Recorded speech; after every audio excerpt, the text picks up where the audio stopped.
I can't think of a better way to kick off our show for the big reunion tomorrow. Obviously, the 2001 Rose Bowl team, because defense trumps all, so to speak. And we've got the defensive guys here with Akin, Ayodele, and Chris Clopton and Gilbert Gardner from the 2001 Rose Bowl team. Forever to go down in Purdue history as a unique unit, because they made it to Pasadena and they did it with defense in a lot of ways, somewhat surprising by some, at least from my memories. But I want to start with each one of you, just because I want our audience to know a little bit about what you're doing now. I think most of our folks know you well, but may not know exactly what you're up to. And Akin, you got the letter A next to your name, so you get to go first, my friend. Thanks, Alan. Thank you for putting this together. Thanks for having me on. I can't believe, 20 years already goes by so fast. So a lot has happened in that time. After Purdue, I was fortunate enough to get drafted and play 9 years in the NFL. After that, I transitioned and went and got my master's at George Washington. Then I actually started a wealth management private equity firm up in New Jersey. But recently, and I did that for 6-7 years, recently I've transitioned from the wealth management private equity space to insurance, and particularly to focus on employee benefits insurance side. And that's been my main focus now over the last 6 months since the transition, since the pandemic happened. And so now I'm in that space, and I actually enjoy it. Part of my transition was because I want to do something that was really talked about being passionate about giving back and adding service to people in general. I get to really have conversations with CEOs and CFOs and really try to identify how they can better improve their employee benefit packages and be an advocate for their employees. So it's a different way of giving back, but it's a advocacy mode for me, and I love what I'm doing. Awesome. Hey, Chris, we'll go to you. You need no introduction just because you've worked in athletics for a while, doing something different now. But tell us a little bit about what's up with Chris Clopton these days. Yeah, absolutely. So since was with Purdue working for the John Purdue Club for 10, 11 years. It's hard to believe, Alan, it's been 2.5 years really since I've left Purdue Athletics, but I've been working with IBM, and I sell cybersecurity solutions to companies across the whole country. So it's really been a great experience. It's different, being able to help. You have something tangible, being able to help meet a need and keep companies safe is very very important. I've really been enjoying it. And it's interesting. Some of the customers are Purdue alums, so I'm able to stay connected. I do miss the Boilermaker family though, overall, the relationships and so forth. So it's going to be really great being able to see a lot of the guys back this weekend. All right, Gilbert, I know you're coaching and busy down in Texas. Tell us a little bit about what's up with you. Yes, sir. My story isn't near as elaborate as these two guys right here, man. It's pretty simple with me. When I got done playing ball, my hometown is Angleton, Texas. And so as soon as I could, I came back and I started being a coach down here at Angleton. And I've been coaching now. This is my 12th year coaching in Angleton, Texas. I'm the defensive coordinator, and I truly love every day that I get a chance to help kids. So this is what I do. I think one of the storylines of this group, and Akin and I have had this conversation over years, is leadership. And two of the better leaders I know of, and only because, Gilbert, you were a redshirt freshman this year, I know you turned into a leader. But these two guys, Akin, Ayodele, and Chris Clopton, are about as good as it gets in terms of doing it as the Joe Tiller way. What is it? Was it do it right, do it every time, and do it however you paraphrase that. What you're supposed to do when you're supposed to do it, and do it that way every time. Yeah. It's funny. He must have drilled that into your head, because everybody, I butcher it every time, and you guys get it right. But I'm going to start with you, Chris. You were the oldest of the group, or the senior in that group. What was it like? You're the redshirt freshman, Gilbert Gardner, Craig Terrell, others, Sean Phillips made a heck of a difference on that defense, and it was critical. If you're going to win, these guys had to perform at a high level. Tell me about what that experience was like. Yeah, I mean, it was a tremendous experience. We knew that the freshmen would have to come in and make a big difference. I go back to even the beginning of that season. It was something special. And, when this new class came in and so forth, and getting to know them and seeing the hunger in them. I think the year prior kind of left a bitter taste in everyone's mouths that was there. So coming in, we came into that season very hungry and focused. For myself, I mean, I came in my freshman year, 148 pounds.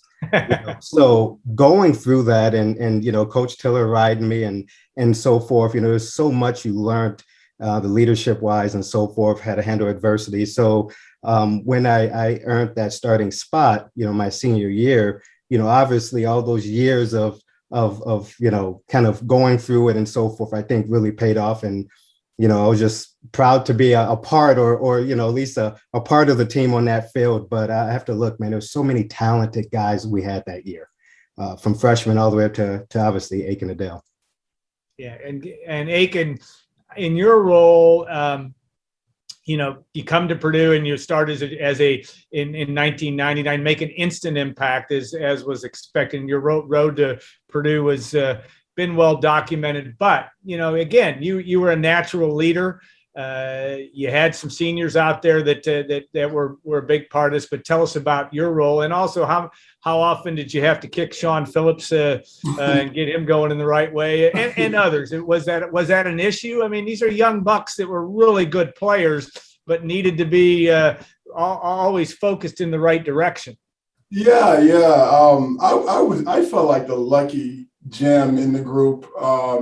Yes, I was gifted and had talent, but guys like Chris really motivated me because Chris's journey, like he said, he came in 142 pounds, 48 pounds, and that was probably with his Timberlands on and jeans on. It's probably less than that. And to watch and learn his journey and how that his senior year he became official starter at cornerback, went from playing receiver, special teams, and was so humble about his transition, and then finally getting an opportunity at a completely different position. And the respect that I had for him then over the years hasn't changed, because he's been able to live his life that way. Gilbert comes in, Sean Phillips comes in, Stuart Swagger comes in, Craig and Landon, and all these guys come in, Johnson, and you have this young talent. I mean, extremely athletic and talented, and trying to get them to understand that, listen, there's been a host of young men who have worked their behinds off and have put in the time and earned their spot. Now, a lot of you are coming in and you're going to get to play right away, and you may have not earned it, but here's the deal. Just work hard. Give us everything you got. And, let's try to stay focused through the games and through the course of the season.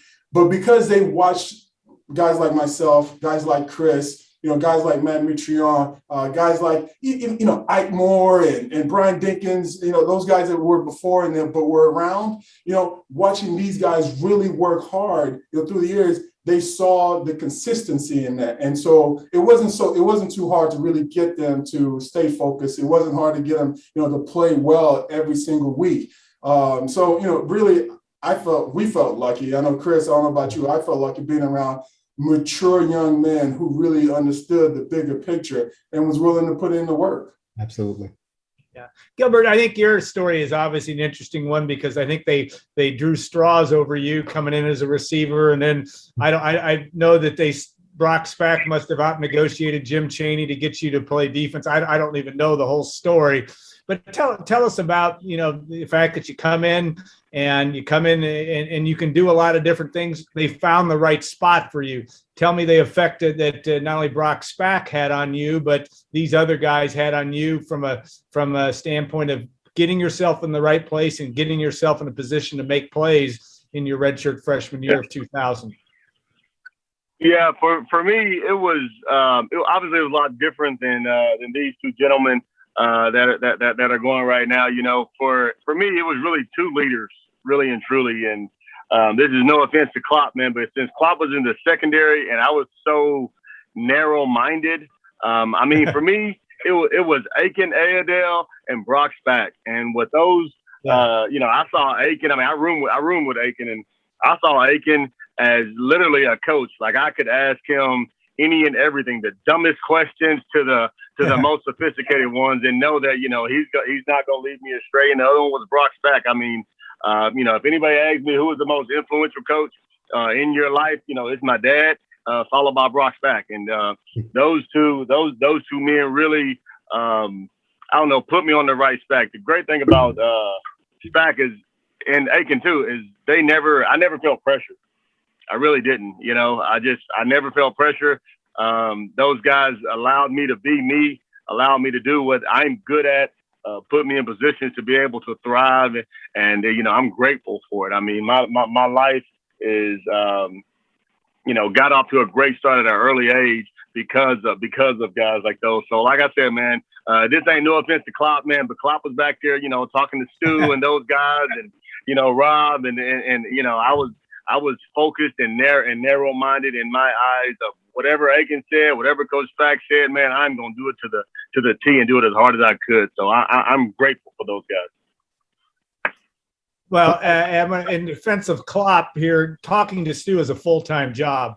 So I'm sure as good a player as Stuart Schweigert was, and he was the only true freshman, right, in that group that really saw a lot of significant playing time and played a huge role, obviously.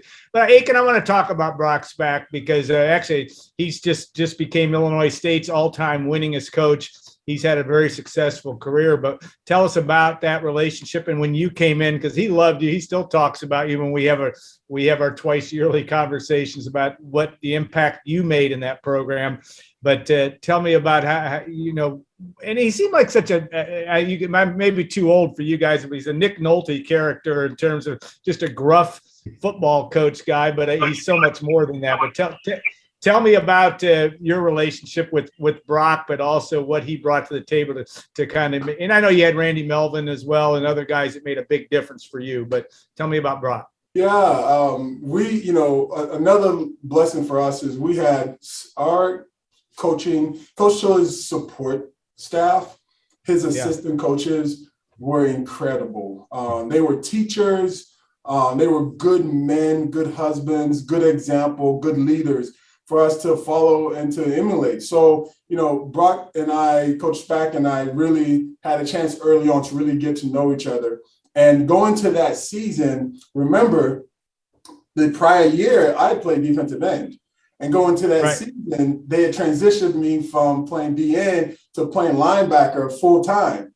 Matter of fact, I probably had my worst, and Gilbert can attest to this, I had my worst performance points playing linebacker the first game. And I think I was like in the negatives, you know, from a performance standpoint of points. And Coach Spack was there, and he, you know, after the game or the next day when, you know, we were looking through the performance and we just had a heart-to-heart. It's like, listen, you don't ever have to worry. You don't have to put necessary stress or pressures on yourself.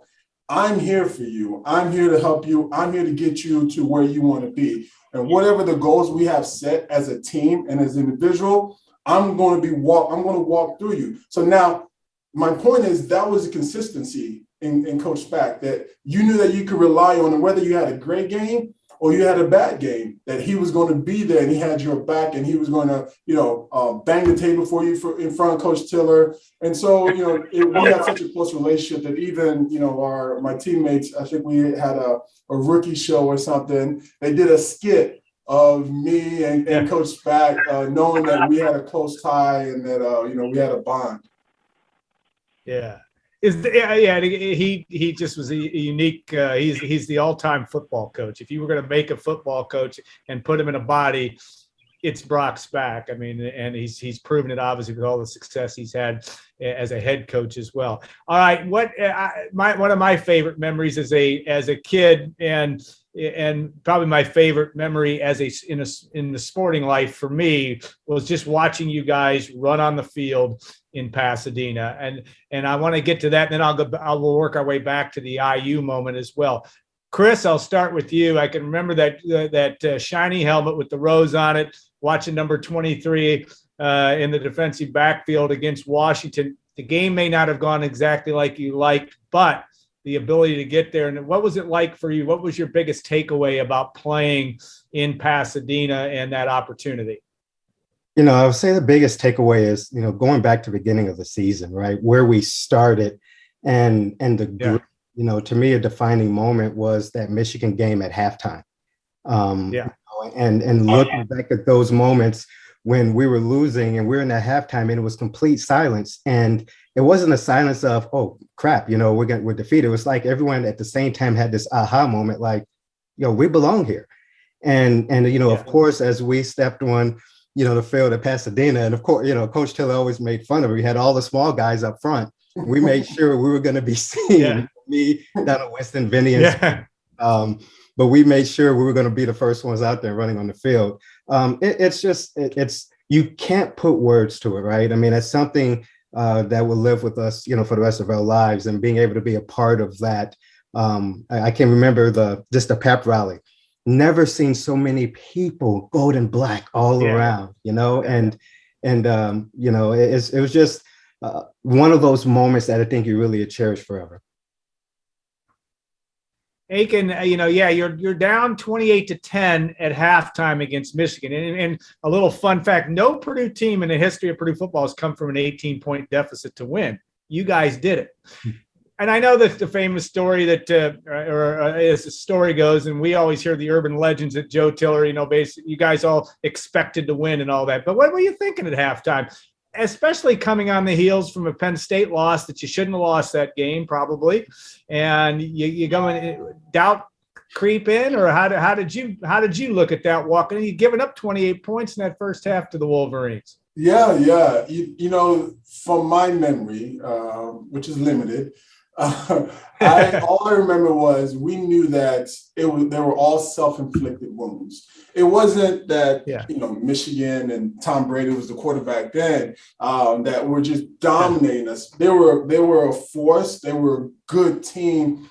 But like Chris said, we went into halftime. We sat there. We looked at each other like, we're not that far off. If we can just correct our mistakes and just continue to play with hunger, that this was our game to win. And, and coaches made the adjustments, obviously, and they even moved me from linebacker to defensive end for the second half. Right. And, had Gilbert more involved in the linebacker role. And all of a sudden, things just started clicking and we got the momentum because we always knew this one thing. Now we always knew if we could just give the offense back the ball, if we could just give Drew more opportunities, that they were going to score and that this game was ours to win. That's a great thing. We've gone 14 minutes into this segment and we haven't mentioned Drew Brees once. He did have an effect on how you guys play, did he not? Yeah, I think so. But that's an excellent point, and I think a true one. Gilbert, I want you to go back to that cold night, cold evening on Ross-Ade Stadium turf after beating Indiana soundly, and the roses got passed out. What was that like for you as a first-year player, second year at Purdue? But that had to be a special moment. What was your memories of that experience and claiming the trip to Pasadena? Well, for me, I mean, it was, just talking about both of those games, so the Michigan game and then the Indiana game. I mean, the Michigan game. I mean, I'm coming from high school where I always played every snap, Little League played every snap. And so I had never been benched. I had never been pulled from a game. And, you talk about some of those first half mistakes, Akin would go down to defensive end for a couple plays or whatever. And then I would come in as backer and I gave up a third down on a power pass and pulls me out and chews my butt, and Akin comes, sits beside me whenever we come off the field and said, dude, don't worry about it. We're going to be good. I remember going into halftime like, man, I ain't never been pulled from a game. And, you know, like he said, man, you know, we kind of made some halftime adjustments. I stopped playing like a freshman. And, you know, came out the second half, played much better. And, you know, it really came full circle because, you know, going into that Indiana game, man, I mean, I know we were supposed to win and stuff like that, but on the defensive side of the ball, I mean, Randall L was just electrifying. And, you know, we really wanted to make sure that, you know, we did our job and not just try to outscore these guys, but beat these guys soundly. And, you know, from going from that Michigan game where I made so many dumb freshman mistakes to that Indiana game where they play option football and we got to be assignment sharp, man. For me, it was just night and day, man. It's just a testament that those guys had some faith in me to allow me to have some growing pains. And, you know, Akin didn't say, you know, kick that freshman out of here, man, put somebody else in, and we just kind of figured it out. So I'm thankful. I really am. I'm thankful. All right, we got a little bit of time left. I got time for one more comment from each of you guys. If you were given the opportunity to talk to Jeff Brohm's squad heading into not only Saturday's game against Illinois, and I'm not sure even that may be on the itinerary. I'm not 100% sure. But I'll start with you, Akin. What's your message to these guys right now? Not just necessarily the situation that they're in. They're 2-1, and things are the way that they are. But what would you tell them? You know, this early on in the season, you know, it's always one of those things you're still figuring out who you are as a team. And, you know, last week was probably the first real challenge that they've had playing against Notre Dame and with the loss. So you almost want to get over that real quick and get into this game because this is where you really get to identify who you are and who you're going to be as a team through the course of the season. So my real message would be trust the process, trust the work that you put in during the off season, trust the camaraderie and the bond that you build with your teammates, and lean on each other, especially now. When things have happened, especially now. If you can trust that, things will work out the way you want. Well said. Chris, you're up next, my friend. Yeah, I mean, have fun, trust the process, believe in each other, right? You know, you got to go out there and play loose. When you play tight, you know, and you're worried about getting pulled or something, it's gonna happen. But play loose, enjoy the process, enjoy the time. I'll tell you step on the field, it goes by so fast, Alan. You know, so enjoy it. It's a game, and it's a privilege to be able to play this game. So enjoy it. Yeah, Gilbert, you're doing this on a daily basis as a coach. But if you were going to pull somebody aside and have a message for them for Saturday or for the rest of the season, what would you tell them? Yeah, I'd just say don't take anything for granted, man. I mean, you get really, you know, a short span in your life where you get a chance to go around and hit people and not get in trouble for it, you know. So, you know, play the game correctly, play it as hard as you can. Remember the people that came in front of you, and remember that you're leaving a legacy for the people that are coming behind you, you know. I thought that the last game that they played, man, I thought they played their hearts out. I really did. A couple plays just didn't go their way. A couple calls didn't go their way. You know, for whatever reason, and Notre Dame is a hard spot to get a win. But I was very proud of their effort and just, like I said, stay the course, man. Trust the process and just keep moving.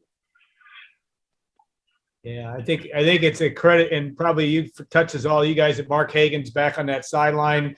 That's a good thing as well. And the defense has made some good strides. Hey guys, it was a privilege for me, and I'll say this: it's clear to me why this defense was pretty good when you have three guys the caliber of the three of you helping lead the way. We really appreciate your time, and again, and as a Purdue person, Pep, got to thank you for helping.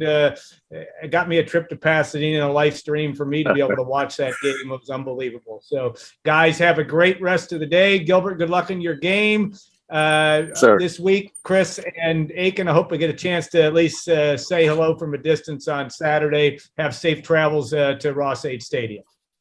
Take care, Alan. All right, guys. Have a good one. Thanks again. Thank you.